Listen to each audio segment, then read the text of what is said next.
যেই বাদশা খায়বারের দুর্গ জয় করার জন্য আসছে, এত বিশাল বড় দুর্গ যে জয় করতে আসছে, সে তো সাধারণ কোনো বাদশা না, অনেক দামি বাদশা, কি বলেন ঠিক না? পাওয়ারফুল বাদশা, দুর্গ জয় করতে আসছে। কত, আমি নিজে দেখছি তো, বিশাল বড় দুর্গ। যদি হজ ওমরা করতে যান, মদিনায় গেলে খায়বারের দুর্গটা দেখতে যাবেন, তাহলে বুঝবেন কত বড় এরিয়া জুড়ে সেই দুর্গ এখনো আছে। সেই শহীদ খায়বারের দুর্গের যুদ্ধে যারা শাহাদাত বরণ করেছিল, তারাও, তাদের কবরও এখনো পাশে আছে। গেলে দেখবেন এত বিশাল বড় এরিয়া রাসূল কয়জন সাহাবী নিয়ে অর্জন করছে বলেন। এখন এই বেচারার বাদশা দেখতে সহজ হয়েছে। বেচারার সাহাবীরা ডাক দেখো, ভাই আমার শরীর তো কালো গন্ধ, কিছু মনে করেন না, মাইন্ড করেন না। আমরা অনেক সময় বলি না, ভাই এই অবস্থায় চলে আসছি, ভাই জামা কাপড় ময়লা, বেশি প্রস্তুতি নিতে পারি নাই, থাক কিছু মনে করেন না, সরি। এই রাখালও ডাক দিয়া বলতেছে, ভাই আমি তো রাখাল, বুঝোই তো, ছাগল টাগল নিয়ে আসছি, গায়ের মধ্যে ছাগলের গন্ধ আছে, তোমার নবী তোমাদের বাদশা কি আমার সঙ্গে একটু দেখা করবে? আবেদনটা কি দেখেন। সাহাবী ডাক দিয়া বলে, আমাদের বাদশা দুনিয়ার বাদশা, আখিরাতের বাদশা, কারো গায়ে গন্ধ থাকলেও সে দেখা করে, গন্ধ না থাকলেও সে দেখা করে, অন্ধ হইলেও দেখা করে, চোখ থাকলেও দেখা করে, গরিব হইলেও দেখা করে, ফকির হইলেও দেখা করে। সুবহানাল্লাহ। আর আমাদের দেশে একটু পাওয়ারফুল নেতা হইলে গরিব মানুষ গেলে দাম নাই, বড় লোক গেলে পাঁচ আটতে দেরি করে না, কি বলেন? আরে কথা কয় না, আছে না? বড় লোক জোর যার মুল্লুক তার অবস্থা এরকম। বেচারা অবাক হয়ে গেল, কিরে এরকম বাদশা তো কোনোদিন দেখি নাই, যেই বাদশা গরিব দুঃখী সবার সঙ্গে দেখা করে। রাখালটা সুন্দর করে পয়গম্বরের সামনে যায়, আল্লাহর নবীর সামনে বসবে কেমনে বোঝে না। রাসূলকে ডাক দেয়া বলে, আপনি কি বাদশা? মূর্খ মানুষের কথা না যে আপনি কি বাদশা, আসলে আপনি বাদশা। কয় কেন বিশ্বাস হয় না? একটু চিমটি দিয়ে দেখি। রাসূলের সঙ্গে একটা সাধারণ কৃষকের, সাধারণ একটা রাখালের কথা, আমার বিশ্বাস হইতেছে না, আমি মদিনার বাদশার সামনে দাঁড়ায় আছি, আমি রাখাল।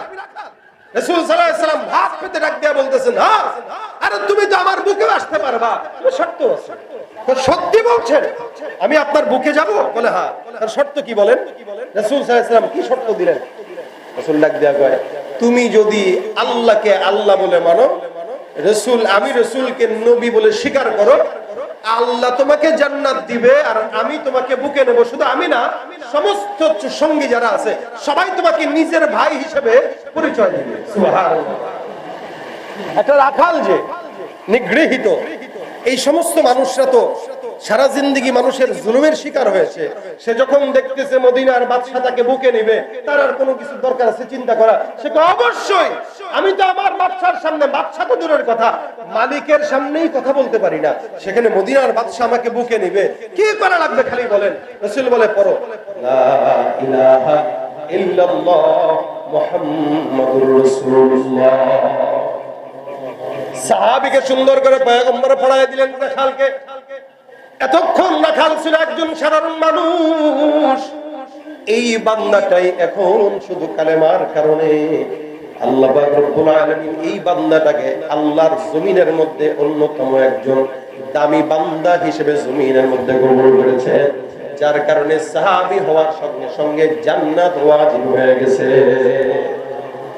আল্লাহর নবী সুন্দর করে বুকটা পেতে দিয়ে ডাক দিয়ে বলে, সাহাবী আসো, আমি পয়গম্বর তোমার জন্য প্রস্তুত। এ রাখাল আমার বুকে আসো। পয়গম্বর রাখালকে বুকে নেয়। আল্লাহর নবী সাল্লাল্লাহু আলাইহি ওয়াসাল্লাম রাখালকে বুকে নিলেন। রাখালটা হাউ মাউ করে কান্না করে, মদিনার বাদশা আমাকে বুকে নিয়েছে, এরকম স্বপ্ন আমি কোনোদিন জেগেও তো দেখি নাই, ঘুমের মধ্যে তো দূরের কথা। এখন আমি মদিনার বাদশার জবানের মধ্যে, মদিনার বাদশার বুকের মধ্যে আমি আছি। পয়গম্বরকে চুমু খায়, আমার পয়গম্বর তার কপালে চুমু খায়। আল্লাহর রাসূল সাল্লাল্লাহু আলাইহি ওয়াসাল্লাম সুন্দর করে সাহাবীকে ডাক দেয়া বলেন, সাহাবী এখন তোমার কাজ হলো একটা, যে সমস্ত রাখাল হিসেবে যত ছাগলগুলো তুমি নিয়ে আসছো, এই সমস্ত ছাগলগুলো দুর্গের দিকে আবার ফেরত দিয়ে দাও। সুবহানাল্লাহ। রাখাল তো চাইলে রাসূল এটা দখল করতে পারতেন না। আমাদের যুবকেরা কি সুন্দর করে অমুকের বাড়ি যায়, এটা দখল করে, এটা দখল করে, বিজয়। এগুলো কই পাইছেন আপনারা? নবী করিম সাল্লাল্লাহু আলাইহি ওয়াসাল্লাম আরো ফেরত দিতেছে, যাও, এটা তার হক, ফেরত দিয়ে দাও, এটা মুসলমানের আখলাক। চাইলে রাসূল তার সমস্ত ছাগল নিয়ে বন্টন করে খাওয়া দাওয়ার কাজ করতে পারতেন। যেহেতু যুদ্ধের ময়দানে আছেন, বাজার পাবে কোথায় এতগুলো ছাগল যদি দখল করতেন, জবাই করতেন, অনেক বিশাল বড় খাবারের আঞ্জাম হইতো। রাসূল বলতেছেন না, সব রিটার্ন দাও, সব রিটার্ন দাও, সব ফেরত দেওয়া দিলেন। 2 নাম্বার, রাখাল লাগ দেয়া বলেন, ইয়া রাসূলুল্লাহ, এই মুহূর্তে আমার জন্য কি করণীয় পয়গম্বর? আপনি আমাকে একটু সুন্দর করে সাজেস্ট করে দেন, আমি আপনার কথা অনুযায়ী আমল করব। রাসূল করিম সাল্লাল্লাহু আলাইহি সাল্লাম ডাক দেয়া বলে, এই মুহূর্তে নামাজের কোনো সময় নাই, এই মুহূর্তে রোজার সময় নয়, যাকাত ফরজ হয় নাই, তোমার জন্য একটা রাস্তা সামনে খোলা আছে, যেমন যুদ্ধের ময়দান। এই যুদ্ধের ময়দানে সাহাবা আজমাইনদের সঙ্গে তুমি আল্লাহর রাস্তায় জিহাদের জন্য বের হয়ে যাও। এই আল্লাহর রাস্তায় জিহাদ করাটাই তোমার জন্য সর্বপ্রথম আদেশ। সাহাবী রাখাল, এই রাখাল সাহাবী কোথায় যাবে? যুদ্ধের ময়দানে যাবে। আচ্ছা, রাখাল মানুষ, ওর হাতে কি থাকতে পারে বলেন তো? লাঠি। কারণ এটা দিয়েই তো ছাগল চড়ায়, যেমন মুসা নবী বলছেন, এটা দিয়ে ছাগল চড়াই গাছের পাতা বাড়ি। রাখাল মানুষ আর চিন্তা ভাবনা ছাড়াই লাঠি নিয়ে এই যুদ্ধের ময়দানে নেমে গেছে। সুবহানাল্লাহ। যুদ্ধ শেষ হয়ে গেল। আমার পয়গম্বর মুহাম্মদুর রাসূলুল্লাহ সাল্লাল্লাহু আলাইহি ওয়াসাল্লাম যুদ্ধের পর লাশগুলো গণনা করার জন্য সাহাবা একসঙ্গে যখন যায়, দেখতে দেখতে একজন সাহাবীকে কেউ চিনে না। পয়গম্বর তাকায় দেখে এই সাহাবীটার সমস্ত আলামত দেখে বোঝা গেল এটা তো ওই সাহাবী, যেই সাহাবী এই খায়বারের দুর্গে জয় করার সময় ইসলামের ছায়া ধরে এসেছে। সেই সাহাবী হলো এই সাহাবী। আল্লাহ পাক রব্বুল আলামিনের হাবিব বলে, সাহাবা একরাম, তোমরা জানো এই সাহাবী এই মুহূর্তে জান্নাতে পাখির মতো করে উড়ে বেড়াইতেছে। সুবহানাল্লাহ। নারায়ে তাকবীর, নারায়ে তাকবীর। আল্লাহ পাক রব্বুল আলামিন সাহাবীকে জান্নাতে পাঠিয়ে দিয়েছে। ওই ময়দানেতে যেতে তোমাকে হবে, প্রয়োজনে সব রক্তটুকু জমিনেই ঢেলে দেবে, তবুও তোমায় লড়তেই হবে, মানবে না পরাজয়, তবুও তোমায় লড়তেই হবে, মানবে না পরাজয়। বিপ্লব মানে জীবন দেয়া বসে থাকা নয়, সে কোনদিন আসবে না রে করো যদি ভয়। বিপ্লব মানে জীবন দেয়া বসে থাকা নয়, সে কোনদিন আসবে না রে করো যদি ভয়। এই বলতে পারবেন না এতটুকু? বিপ্লব মানে জীবন দেয়া বসে থাকা নয়, সে কোনদিন আসবে না রে করো যদি ভয়। আবু সাঈদ আর মুগ্ধর মতো যুবকরা যদি জীবন না দিত, বিপ্লব আজ পর্যন্ত এই পর্যন্ত আসতো না। আসবে বিজয় রক্ত আর জীবনের বিনিময়, আসবে বিজয় রক্ত আর জীবনের বিনিময়। বিপ্লব মানে জীবন দেয়া বসে থাকা নয়, সে কোনদিন আসবে না রে করো যদি ভয়। কোথা থেকে কোন বিন্দেশি শকুন আমার দেশে এসে সেবার নামে বসলো জুড়ে মীর জাফরের বেশে। ওদের করতে নাস্তানাবুদ হতে হবে নির্ভয়, ওদের করতে নাস্তানাবুদ হতে হবে নির্ভয়।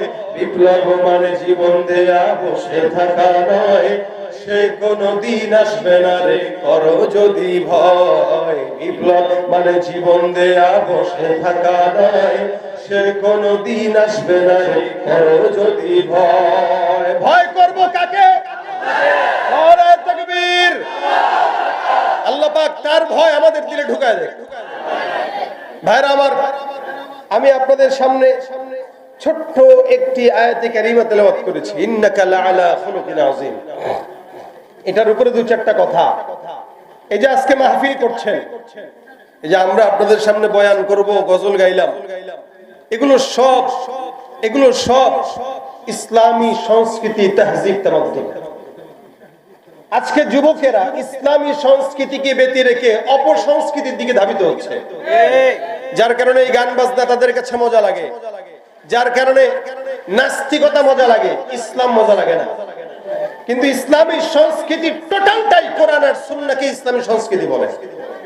সংস্কৃতি এটা রাসূল করিম সাল্লাল্লাহু আলাইহি ওয়াসাল্লামের জামানা থেকে পর্যন্ত চলে আসছে। এই সংস্কৃতি সারা জমিনে ছড়িয়ে দেওয়ার মাধ্যমে আল্লাহর নবী দুনিয়াতে বিপ্লব গঠন করেছিলেন। এই জমিনে যত বিপ্লব ঘটেছে সব রাসূল করিম সাল্লাল্লাহু আলাইহি ওয়াসাল্লামের সংস্কৃতির মাধ্যমে বিপ্লব ঘটেছে। এখন বলবেন সংস্কৃতি কি? সংস্কৃতি মানেই হলো যে কোনো জিনিসকে পরিমার্জিত করা। এই পরিমার্জিত ইসলাম এসে, রাসূল এসে এই জামানাকে পরিমার্জিত করেছে। আগে ছিল জাহিলি জামানা, আমার পয়গম্বর জমিনে এসে জাহিলি জামানা থেকে বাদ দিয়ে জামানাকে শান্তির জামানা করেছে। এখন যুগের এই বর্তমান সময় শান্তির সময়। আইয়ামে জাহিলিয়াত এক সময় ছিল, এখন সেই জামানা আর নাই, এখন শান্তির সময়। আল্লাহ পাক রব্বুল আলামিন 40 বছর পর্যন্ত রাসূল করিম সাল্লাল্লাহু আলাইহি সাল্লামকে নবুয়তের কোনো দায়িত্ব দেন নাই। আর এই জমিনে একদম শুরু থেকে নিয়ে আজ পর্যন্ত যত মানুষ এসেছে, আপনারা একটু বলেন তো, সব মানুষের মধ্যে সবচেয়ে দামি মানুষটা কে ছিল? রাসূল করিম সাল্লাল্লাহু আলাইহি সাল্লাম। এই ব্যাপারে একটা মানুষের কোনো সন্দেহ আছে? যে যেই দলের হোক, যে যেই পীরের হোক, যে যে খানকার হোক, কোন মানুষের এই ব্যাপারে কোনো প্রকার সন্দেহ নাই, রাসূল করিম সাল্লাল্লাহু আলাইহি সাল্লাম সবচেয়ে শ্রেষ্ঠ মানুষ, এর উপরে আর কোনো মানুষ নাই। ওনার চরিত্র সর্বশ্রেষ্ঠ, এর উপরে আর কোনো চরিত্র। এজন্য আল্লাহ পাক বলেন, ইন্নাকা লাআলা খুলুকিন আযীম, সবচেয়ে খুলুকে আযীম আমি আপনাকে দিলাম। আপনার মতো আখলাক ওয়ালা মানুষ অতীতেও ছিল না, এখনো নাই, ভবিষ্যতেও আসবে আর না। দেখেন নবী করিম সাল্লাল্লাহু আলাইহি সাল্লাম 63 বছর হায়াত পেয়েছেন। 63 বছরের ভিতরে 40 বছর নবুয়ত ছাড়া, বাকি 13 বছর মক্কার জমিন, নবুয়তের জমিন। তারপরে 10 বছর মদিনার জমিন, নবুয়তের জমিন। 23 বছর ছিল রাসূলের নবুয়তি জমিন। নবী করিম সাল্লাল্লাহু আলাইহি সাল্লাম যখন মক্কা থেকে মার খেয়ে নির্যাতিত হয়ে মদিনায় গেলেন, রাসূল যাওয়ার আগে একটা কথা মক্কার দিকে তাকায় তাকায় বলতেছিলেন, এই কাবা, সাক্ষী থাকো, আমি আজকে এখান থেকে পরাজিত হয়ে চলে যাচ্ছি, আমি আবার বাদশা হয়ে তোমার কাছে আসব। বলেন তো, রাসূল মক্কা যখন আবার আসলেন, ফকির হয়ে আসলেন নাকি বাদশা হয়ে আসলেন? আসার পরে কি বাপের হত্যার বিচার করছেন? আসার পরে কি কওমের হত্যার বিচার করেছেন? না, নবী আসার পরে আম ক্ষমা ঘোষণা করে দিয়েছেন, যাও সবার জন্য ক্ষমা ঘোষণা করলাম। নবী করিম চাইলে এক একটাকে ফাঁসির কাস্টে ঝুলাইতে পারত, নাতিপুতিকে রাজাকার বলতে পারত, অসংখ্য বিচার এ রাসূল সাল্লাল্লাহু আলাইহি ওয়াসাল্লাম মক্কার জমিনে করতে পারতেন। না না না, রাসূলের আখলাক হলো ক্ষমার আখলাক। এজন্য আল্লাহ পাক রব্বুল আলামিন এই দোয়া রাসূলকে শিখিয়ে দিয়েছেন। এই রাসূল করিম বলেন, আল্লাহুম্মা ইন্নাকা আফুউন তুহিব্বুল আফওয়া ফাআফু আন্না। রাসূল আল্লাহর কাছে দোয়া করছেন, আল্লাহ তুমিও ক্ষমাশীল, আমাদেরকে ক্ষমা করো, তুমি নিজেই তো ক্ষমাকে পছন্দ করো। এই ক্ষমা রাসূল যখন মক্কার জমিনে আসলেন, সমস্ত বান্দাদের জন্য উত্তম চরিত্র দেখিয়ে ক্ষমার ঘোষণা করে দিলেন। সুবহানাল্লাহ। আমরা স্বাধীনতা পেয়েছি, এই স্বাধীনতা আল্লাহর তরফ থেকে। এটা দ্বিতীয়বার। আমার বাবা দেখেছে, আমি দেখেছিলাম না, কিন্তু আল্লাহ পাক আমাকেও দেখাইছে, আমার বাচ্চাকেও দেখাইছে। কি বলেন, আপনারা দেখেন নাই? এখন স্বাধীনতা পায় যদি আমরা অমুকের ঘরের তালা ভাঙা চুরি করি, ওইটা করি, সেটা করি, ক্ষমা না করে তার বিচার করা শুরু করি, তাহলে তো রাসূলের আখলাক আমরা পালন করতে পারলাম না। আখলাক পালন করতে যে আমাদের এটা করা দরকার যে রাসূল সাল্লাল্লাহু আলাইহি ওয়াসাল্লাম যেভাবে অপরাধীদেরকে ক্ষমা করেছেন, আমরাও ক্ষমা করব। তবে হ্যাঁ, কোন অপরাধী যদি আবার মাথা উঁচু করে দাঁড়াইতে চায়, আর ভেঙে দেওয়ার ক্ষমতা আমাদের আছে। কিন্তু সাধারণ একটা ক্ষমা নবী করিম সাল্লাল্লাহু আলাইহি ওয়াসাল্লামের আখলাক অনুযায়ী আমরা শিখতেই পারি, এটা আমাদের চরিত্র। হ্যাঁ, আমরা ক্ষমা করব। তবে আবার যদি আমাদের ক্ষমা দেখার পরে তারা যদি মনে করে না এরা তো দুর্বল, আমাদেরকে কিছু বলতে পারে নাই, তখন আমরা বলতে চাই যেভাবে আমরা পালাইতে বাধ্য করেছিলাম, ঠিক সেভাবে বাংলার জমিনে এখনো যেইগুলো আছে এগুলার চেলা চামুন্ডারাও আর থাকতে পারবে না। এতটুকু আমরা দেখাইতে পারবো কিনা বলেন? পারবো ইনশাআল্লাহ। যেহেতু ওইটা দেখাইতে পারছে এই জনগণ, এগুলোও দেখাইতে পারবে। তবে আমরা এটা দেখতে চাই না। আমরা চাই যারা আছে তওবা করে আবার আসুক, ফিরুক, ইসলামের পথে ফিরুক, এতদিন যত অন্যায় করছে এগুলো মাফ চায়। হ্যাঁ, যদি আবার ঘুরে দাঁড়াইতে চায়, আবার অন্যায় করার সুযোগ নিতে চায়, বাংলার জনগণ যতটুকু চিহ্ন আছে এটাও বাংলার জমিন থেকে বিদায় করে দিতে বাধ্য হবে ইনশাআল্লাহ। তবে রাসূল করিমের আখলাক অনুযায়ী নবী করিম সাল্লাল্লাহু আলাইহি ওয়াসাল্লামের উপরে কম অত্যাচার করা হয় নাই। আজকে আমরা দেখি আয়না ঘর জায়গায় জায়গায় দেখতে পাই। রাসূল সাল্লাল্লাহু আলাইহি ওয়াসাল্লামের জামানায় রাসূলকে প্রত্যেকটা জায়গায় জায়গায় তারা নির্যাতিত করেছে, অপমানিত করেছে, জুলুম করেছে। নবী করিম চাইলে পারতেন প্রত্যেকটা হত্যার বদলা নিতে, কিন্তু রাসূল করিম সাল্লাল্লাহু আলাইহি ওয়াসাল্লাম রাসূলের চাচার হত্যাকারী যে, তাকেও পর্যন্ত রাসূল মাফ করে দিয়ে বলেছেন, গায়িব আন্নি ওয়াজহাক, আমার চোখের সামনে থেকে তুমি সরে যাও, তোমাকে মাফ করে দিছি, তুমি ইসলামের ছায়াতলে আসছো ঠিক, কিন্তু তোমার চেহারা আমার সামনে আনবা না, কারণ তোমাকে দেখলে আমার চাচা হামজার কথা মনে পড়ে যায়। রাসূল মাফ করে দিয়েছেন। আমরা মাফের ক্ষমা যোগ্যতা আমাদের হৃদয়ে ঢুকাবো, এটা হলো উত্তম চরিত্র, এটা হলো উত্তম আখলাক। নবী করিম সাল্লাল্লাহু আলাইহি ওয়াসাল্লাম একবার কোন এক যুদ্ধ থেকে যাচ্ছেন সাহাবা একরাম সহ, আমার কথা কি বোঝা যাচ্ছে আপনাদের? সাহাবা একরাম সহ রাসূল সাল্লাল্লাহু আলাইহি ওয়াসাল্লাম গাছের উপরে ডালের মধ্যে রাসূলের তরবারি ঝুলায় রাখছে। সাহাবা একরাম পয়গম্বরের সঙ্গে আছে, আমার পয়গম্বর সুন্দর করে গাছের মধ্যে তরবারি ঝুলায়। এক বেঈমান দূর থেকে তাকায় দেখে মুহাম্মদ ওখানে শোয়া। ওই যে মুহাম্মদকে এতদিন পর্যন্ত তালাশ করতেছি, কিন্তু মুহাম্মদকে কোথাও পাওয়া যায় না, আজকে পাইলাম, তরবারিটাও আছে। মুহাম্মদ সাইজ করে দেয় নাউজুবিল্লাহ। আমার পয়গম্বর ঘুমায়, ওই বেঈমানটা পয়গম্বরের তরবারি নিয়ে আল্লাহর নবীর বুকের উপরে বসে, রাসূল করিম সাল্লাল্লাহু আলাইহি সাল্লামকে বুকের উপরে বসে আল্লাহর নবীকে ডাক দেয়া বলে, এ বেটা মুহাম্মদ, আজকের যেই সময়টা এখন আমি তোমার বুকের উপরে বসলাম, তরবারি আল্লাহর রাসূলের গলার মধ্যে লাগায়, আর পয়গম্বরকে ডাক দেয়া বলতেছে, এখন আমার হাত থেকে তোমাকে বাঁচাবে কে বলে মুহাম্মদ? নবী করিম সাল্লাল্লাহু আলাইহি সাল্লাম ঘুম থেকে জেগে লাফ দিয়া ডাক দেয়া বলতেছে, আমাকে এই মুহূর্তেও বাঁচানোর মালিক একমাত্র আল্লাহ।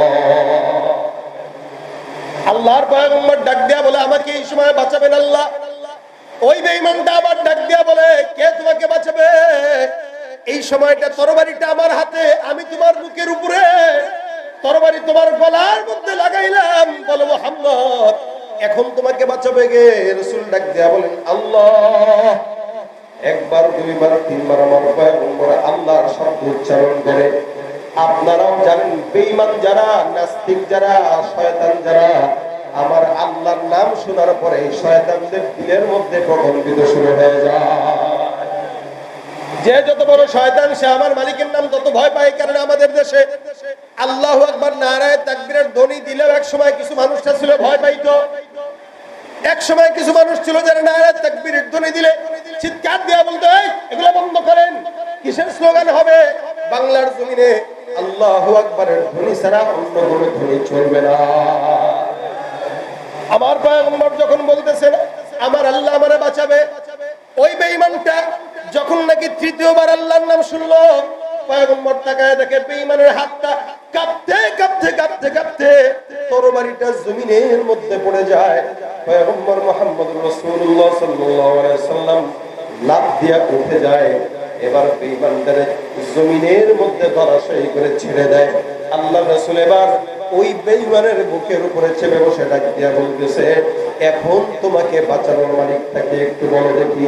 এতক্ষণ তুমি আমার বুকের উপরে চেপে বসে বলছো আমাকে বাঁচাবে কে, এখন তুমি বলো মাইয়ামনাউকা মিন্নি, এখন আমার হাত থেকে তাকে বাঁচানোর ক্ষমতা কার আছে বলো দেখি। আমার পয়গম্বর তো আল্লাহকে বিশ্বাস করার কারণেই বলেছেন আল্লাহ, আর বেঈমানটা ডাক দিয়া বলে মুহাম্মদ এই মুহূর্তে আমাকে বাঁচানোর ক্ষমতা তুমি ছাড়া আর কারো নাই। নাউজুবিল্লাহ। আজকে সমাজের মধ্যে মুসলমান দাবি করে নামাজ নাই, সমাজের মধ্যে মুসলমান দাবি করে রোজা নাই, মুসলমান দাবি করে সুন্নাত নাই, মুসলমান দাবি করে দাড়ি নাই, মুসলমান দাবি করে রাসূলের আখলাক নাই। আমি বলবো এরা মুসলমান দাবি করতে পারে, কিন্তু এগুলো সব হলো ভণ্ড বেঈমান, ঠিক কিনা? তুমি নবীর উম্মত দাবি করো সুন্নাহ মানো না, নবীর অপমানে তোমার হৃদয় কাঁদে না। নবীর উম্মত দাবি করো সুন্নাহ মানো না, নবীর অপমানে তোমার হৃদয় কাঁদে না। তুমি বিজাতীয় সংস্কৃতিতে সপেছ পরাণ, তুমি বিজাতীয় সংস্কৃতিতে সপেছ পরাণ। তুমি কেমন মুসলমান, তুমি কেমন মুসলমান? নামাজের সাথে নাই পরিচয়, মানো না কোরআন। নামাজের সাথে নাই পরিচয়, মানো না কোরআন। তুমি কেমন মুসলমান, তুমি কেমন মুসলমান? ঠিক কিনা? মুসলমান দাবির নাম নাকি মানার নাম? বলেন বলেন, জোরে বলেন। দাবির নাম নাকি মানার নাম? আমরা কি দাবিদার নাকি মানবো? ইনশাআল্লাহ, আল্লাহ যদি তৌফিক দেয়।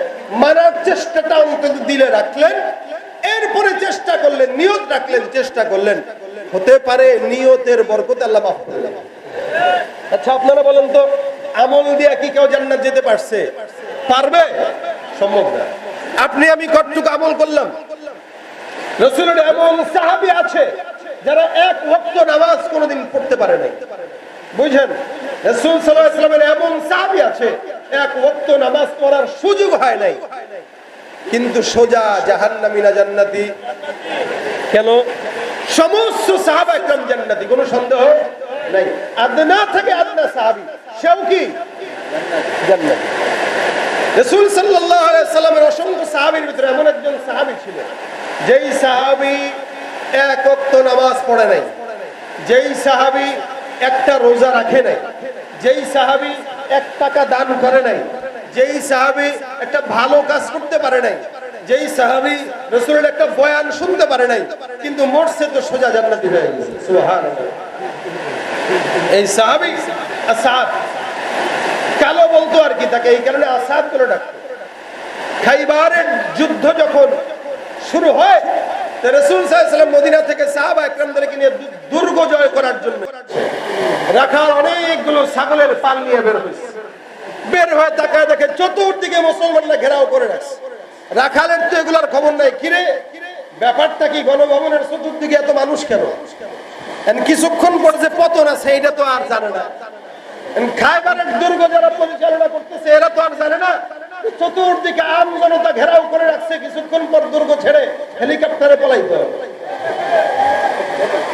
এটা তো আর জানে না। এটা কঠিন ভাবে এখানে অবস্থান করতেছে। তো রাখাল বের হয়েছে ছাগল নিয়ে, বের হয়ে দেখি কিনে সাহাবা একরাম এত, ব্যাপারটা কি? কি কারণে আপনারা? ভাই আপনারা এখানে কেন আসছেন? আমরা আমাদের দাবি নিয়ে আসছি। দাবি কি? এক দফা এক দাবি, পদত্যাগ। এক দফা এক দাবি, পদত্যাগ, তাই না? সাহাবা একরামের এক দফা এক দাবি, খায়বারের দুর্গ আমাদেরকে দে, মুসলমানের এটা মুসলমানের ভূমি, এই মুসলমানের জন্য, খেলাফতের জন্য আল্লাহ আমাদেরকে পাঠাইছেন। এখানে যদি থাকতে হয় তো মুসলমানের মতো হয়েই থাকতে হবে। কোন মুসলমানের বাহিরে যায় ইসলামের বিপরীতে যায় জুলুম করা থাকার কোনো সম্ভাবনা নেই। দফা এক দাবি। এই মিয়া, শেখ হাসিনার কথা বলবেন না? আসেনি এখানে যে নাই তার কোনো নাম নিবেন না। কথা শুনেন, আমি খায়বারের দুর্গ জয় করার জন্য সাহাবা একরাম গেছে, এদের কথা বলতেছি, উদাহরণ দিয়ে বললাম। এরা এক দফা নিয়ে আসছে, দুর্গ ত্যাগ করে তোমরা চলে যাও। দুর্গ ত্যাগ করে এখান থেকে চলে গেলে তোমাদেরকে হত্যা করা হবে না। এখন রাখাল এটা শুনলো, দেখি রে আপনারা যে আসছেন ভালো কথা, আপনাদের দাবি এইটা? বলে হ্যাঁ। যদি কেউ না যায় তো সবগুলা মরবে, আর যদি চলে যায় তো বেঁচে যাবে। এবার এই রাখালের মাথায় একটা জিনিস আসলো, কি? রাখাল ডাক দিয়া কয়, আচ্ছা তোমাদের বাদশাকে, তোমরা যে লিডারটাকে? একজন ডাক দিয়া বলতেছে, ওই যে দূরে একটা বিশাল বড় তাবু দেখা যায়, ওটা আমাদের লিডারের তাবু। রাখাল একবার এদিকে তাকায়, আরেকবার ওদিকে তাকায়, ব্যাপারটা কি বুঝলাম না।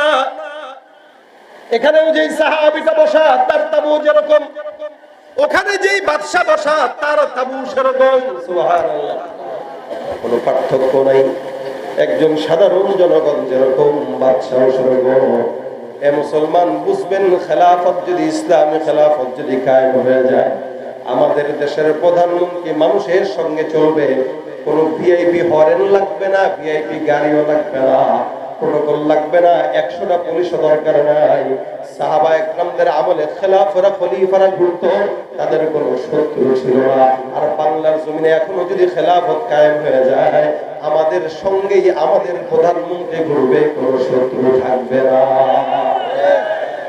আর যারা চুরি করে, কোটি কোটি টাকা পাচার করে, এদের জন্য প্রোটোকল লাগে কেন? ভয় জনগণের জুতার বাড়ি না জানি আবার খায় আসে। এই জন্য ভাইরা আমার, পয়গম্বরের তাবু যেরকম সাহাবা আজমাইনদের তাবুও সেরকম। রাখালটা দেখাও ব্যাপারটা বুঝলাম না। এই যদি প্রধানমন্ত্রী হয়, তাবু থাকবে অনেক উঁচু।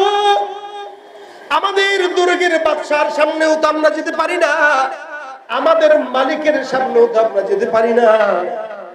একটা বাদশা, তার সামনে হাজারো মেয়েরা থাকবে, সুন্দর সুন্দর মেয়ে। এদিকে একজন বাতাস দিবে, ওদিকে একজন বাতাস দিবে, এদিকে একজন সেবা করবে, ওদিকে আরেকজন থাকবে। একটা বাদশার সামনেও তো যাওয়া কঠিন, এখানে তোমাদের বাদশা তোমাদের সঙ্গেই থাকতেছে। এটা কিরকম কথা আমি বুঝলাম না। আল্লাহর বান্দা পেরেশান হয়ে গেল, ব্যাপারটা কি বুঝলাম না। একজন বাদশা কেমনে আবার এরকম মুখোমুখি হয়?